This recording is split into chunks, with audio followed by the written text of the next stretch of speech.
Χαίρετε κυρίες και κύριοι και καλώς ήρθατε στο euronews. Αν πριν τις ευρωεκλογές του 2019 μιλούσαμε για κρίσιμες κάλπες, άρα γιατί θα μπορούσαμε να πούμε τώρα μετά από τα 5 χρόνια που ζήσαμε? Μια πενταετία με πανδημία, με 2 πολέμους σε εξέλιξη, με ταραχές, με κρίσεις σε πολλαπλά επίπεδα. Όλα αυτά συνθέτουν ένα τοπίο που πλέον είναι πιο ρευστό από ποτέ. Για να συζητήσουμε τα διακυβεύματα πριν τις ευρωεκλογές του Ιουνίου του 2024, έχουμε σήμερα μαζί μας τον πρόεδρο του Ευρωπαϊκού Λαϊκού Κόμματος, τον κύριο Μάνφρεντ Βέμπερ, τον οποίο και καλωσορίζουμε. Mr. Weber, welcome to Euronews. Thank you so much for the invitation. Thank you. You said recently that EPP is stronger now than it was in 2019. But recent polls are suggesting that far-right Eurosceptic populist parties are gaining ground in many European countries. Specifically, they are projected to win the polls in 9 EU member states and be second or third in furthermore.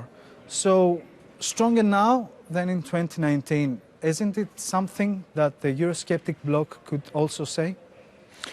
Well, I look first of all on the outcome of elections, not on the polls. And when I see that I took over 2 years ago as president of the European People's Party, we had only 7 prime ministers and head of states and government in our team.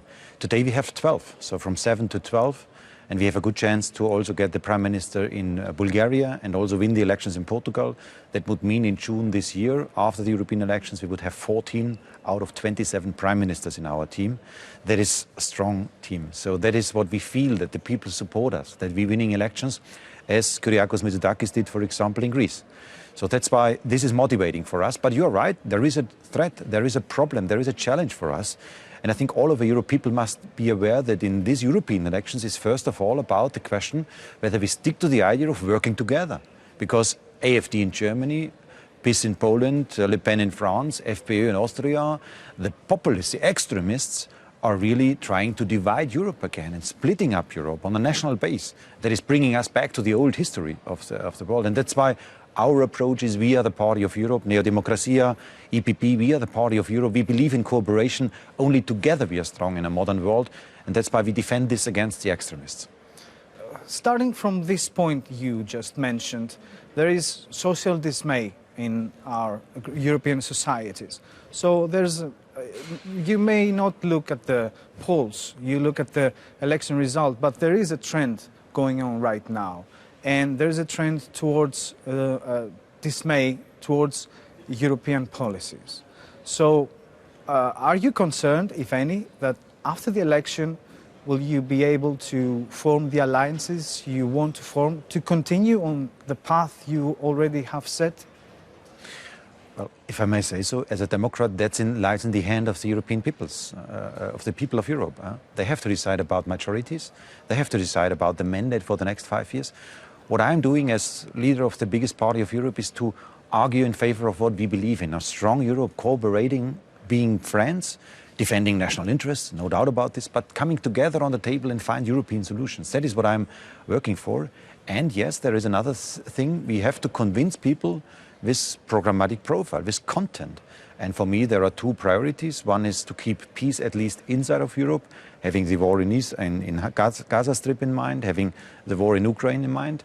And the second element is prosperity. We need economic growth for creating conditions for decent income and also for a fair society. So we have we have still injustice inside of societies. We have inequality inside of societies, and we have to take care about this, that especially the poorest one in our societies are also benefiting from the economic growth. There are 2 elements where we as EPP are standing for, and for this we want to get a mandate. For the next 5 years we ask for this.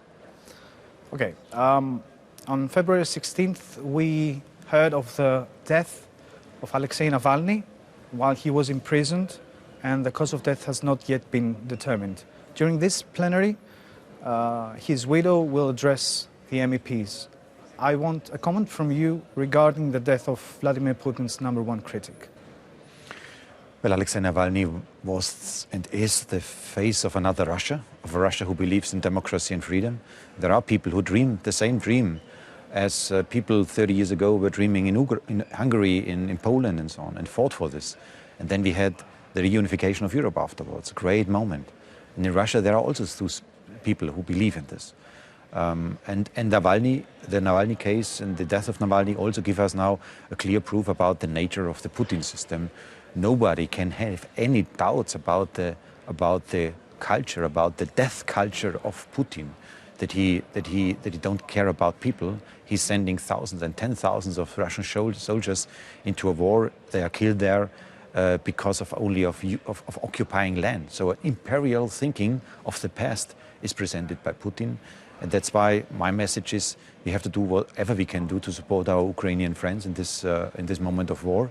And I'm sure if Ukraine would fail, if Ukraine would lose the war, Putin will not stop on this Ukraine. He will attack then Romania, will attack the Baltic countries, try to attack the Western countries. So he hates the way how we live in a democratic and a free society. And we have to understand that we have to defend this.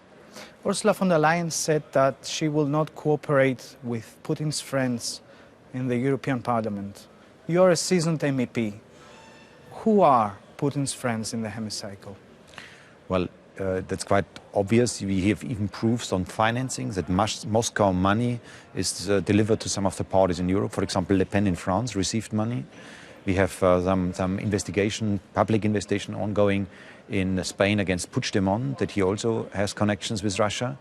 We see the friends in Italy with Salvini, who is obviously advocating for Russia's positioning. And you can really see it, obviously, where are the Putin friends. And again, these kind of politicians can never be part of a European solution, can never be part of a coalition on European level. That is our red line, not with Putin friends. We are transatlantic, we are pro-European, and we defend this EPP rule of law, as Donald Tusk did it in Poland. That is an EPP leader who won in Poland against PiS, against these kind of rule of law attackers on European level. So that's why the EPP positioning on this value-based approach is crystal clear, and we defend Europe against those Putin friends and extremists. Since you mentioned Ukraine, we heard recently that Donald Trump is not for defending a NATO member state that it's not reaching its defense budget target. So Commissioner Breton said we cannot flip a coin regarding our security based on this, on that election. Is Europe close or far to develop its self-defense capability? And can Europe do that while stepping up and replacing the US? Assisting Kiev militarily? It's more than urgent. It's more than urgent. And we have to understand whoever is in the White House, 330 million Americans will not on the long run defend 440 million Europeans. So we have to understand that America will mostly focus on Asia, on Taiwan, on China. And they will tell us, you're a strong continent, you're Europeans, please do your job, please defend yourself, please contribute to the Ukraine development, mainly with European resources. So that is a task in front of us. That's why let's speed up.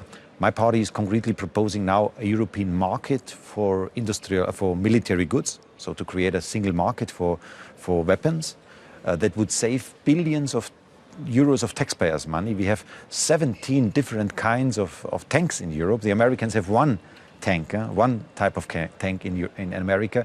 So we would save billions of euros if we would do it together, to do the procurement together, the investments together, the innovation needed together. And we have to build up also European capacity. Look to cyber defense, where you have no national border anymore. Look to drones and missile defense system. It makes sense to do this European-wide and not only on national level. So in these issues where we have an added value on European level, let's do it now together. I can promise to the people that if EPP wins, this will be a major cornerstone for the next 5 years of work on European level, to make Europe so strong that we can keep the promise of peace at least inside of the European Union. Okay, let's switch to the farmers' issue. I want to read you a quote by a farmer I heard recently. He said, we live out of the environment, so we have an active interest in protecting it. But the way they do it, he means the Europeans, the EU institutions, we remain unprotected. So this is at the core of their protests, although they're differentiations from country to country. An EPP official told me yesterday that it's a difficult balance exercise. What is the way forward? First, we respect and we welcome very much the farmers' protest. They are citizens, they show up, they have their frustration, they have their disagreement with some of the legislation on the table, and they position themselves in peaceful demonstrations. That's good to see this. And on the other hand, I have to say that what you are quoting is reminding me what we as EPP, what also I as leader said in June last year when we opposed one of the pieces of legislation on this nature restoration law. So what we want to do is to be ambitious on climate change. We want to be ambitious on biodiversity, but we do it together with farmers. We listen, we care, and we not provoke them, and we are not lecturing them like Timmermans and other left politicians did in the past. That is what we do, to keep the society together. We can only be the leading continent on climate change, on fight against climate change, if we do this together with society, together with industry, steel industry, for example, with all these stakeholders there. That's our approach of doing politics. And on content, some of the pieces of legislation are simply bad pieces of legislation. That's why we cannot support everything in the interest of the farmers. I call my party the Farmers' Party of Europe. We are close to farmers, but we want to be still ambitious. So we don't reject the ambitions, but together with the stakeholders. Okay, last question has to do with Greece. You were recently in Greece. You praised the country's prime minister. You allegedly said that he's the strongest leader within the European People's Party, and the party invests much in him because he is suitable for many things. Is he suitable to become the next European Council president? Well, Kyriakos Mitsotakis is re-elected as prime minister, and he's presenting a huge success story. So as a German, I have to say, I listened to the 2.5% growth rate in Greece in this moment of time, while Germany is now in recession. So that's why a great success story. He also takes the environmental issues seriously. He also is modernizing his country, especially on family rights, for example. And he's showing also the social aspect of being a good leader. So in this regard, he's giving us a good example, a good reference about what good leadership in EPP means. And that's why he's strong and respected on European, and I would even say in America, on global level. When he was in America, well respected, well recognized there. So Greece can be very proud about this. And that's, for me, great to see that we have so strong EPP leaders in our team. The same is what we want to do now on European level.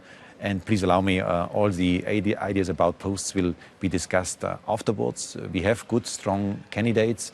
Ursula von der Leyen will run again as Commission President, is our candidate for the Commission. Roberta Metsola, as President of this European Parliament, is a strong personality. We have two female strong leaders as EPP, a quite modern approach of EPP and of politics of today. So I'm proud as an EPP leader about what we can present to the voters. Good content, good personalities, and now we have to campaign. Mr. Mánfrentd Βέμπερ, Mr. President, thank you very much for this interview. Thank you so much. Σας ευχαριστούμε πολύ. Μείνετε συντονισμένοι στο euronews.